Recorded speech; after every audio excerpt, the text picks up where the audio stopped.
আসসালামু আলাইকুম রহমতুল্লাহ। আমি মোহাম্মদ রাসেল হাবিবি, কুতুবপুর কয় নং আট আমাকে কুতুবপুর 2 নং আট, এক কথায় লঞ্চ ঘাট, সেখানে লঞ্চ ভেড়ে ওই রাস্তায় দেখেন অনেক ভাঙ্গা। দীর্ঘ 15 বছর একজন দেশ চালাইছে, কিন্তু দেশ চালানো সত্ত্বেও শুধু শুধু ভোটের সময় বলেছে উন্নত করেছি উন্নত করেছি।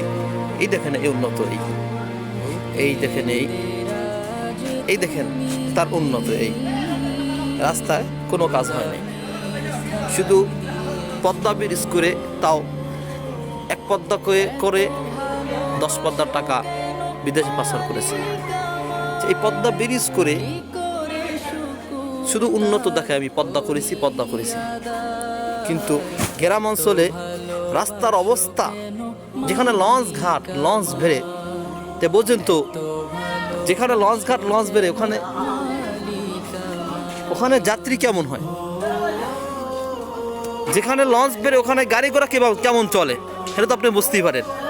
যেখানে লঞ্চ ঘাট লঞ্চ ভেড়ে ওই রাস্তা এখন পর্যন্ত মাটির রাস্তা, ওই রাস্তা এখন পর্যন্ত পাকা হয় নাই, ইডুল আসে নাই, বরং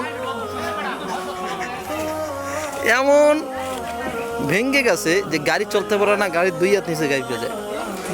এজন্য আজকে কুতুবপুর এলাকায় ইসলামী আন্দোলন বাংলাদেশ সকল কর্মীরা রাস্তায় নেমে গেছে।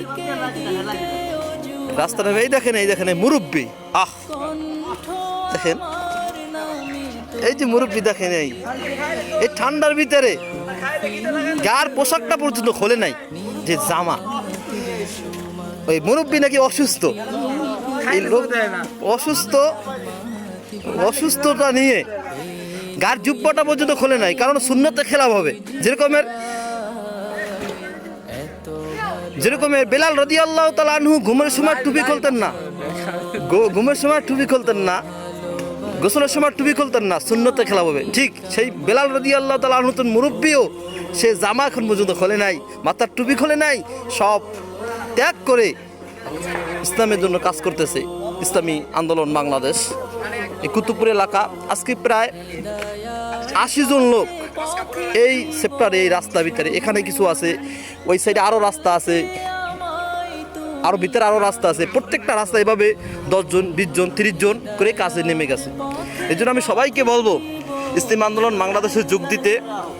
তারা দেশে থেকে বাহিরের টাকা পাচার করবে না, বরং তারা নিজের টাকা খরচ করে দিনের সাথে কাজ করবে। এই যে যুবক ভাই, আপনার এই কাজ করে আপনার অনুভূতি কেমন, আপনার কেমন লাগতেছে? যে খুবই ভালো লাগতেছে। এই দেখেন যুবক বলতেছে খুব ভালো লাগতেছে, কারণ তারা নিজের কষ্ট মেহনত করে তারা কাজ করতেছে, এই দিনের জন্য কাজ করতেছে। তারা বলতেছে খুব আমার ভালো লাগতেছে। এই জন্য ভাই আমি সবাইকে বলবো ইসলামী আন্দোলনে যোগ দিতে। আগামী যে নির্বাচন, এই নির্বাচনে ইসলামী আন্দোলন বাংলাদেশকে শক্তিশালী করে তাদেরকে সরকার বানাবো, এবং ইসলামী সমস্ত দলকে আমি বলবো, ইসলামী শ্রমিক আন্দোলন এবং যত ইসলামী দলগুলো আছে, জামাত ইসলাম, হেফাজত ইসলাম, খেলাফত মাজলিস, সমস্ত ইসলামী দলগুলো এক হয়ে আমরা ইসলামের জন্য কাজ করব। এই জন্য দেখেন মুরব্বী এই যে কত কষ্ট করে নিচ থেকে, এই দেখেন কত কষ্ট করতেছে। এই জন্য সবাই ইসলামী আন্দোলনে যোগ দেব, ইসলামের জন্য কাজ করব। ধন্যবাদ। আসসালামু আলাইকুম।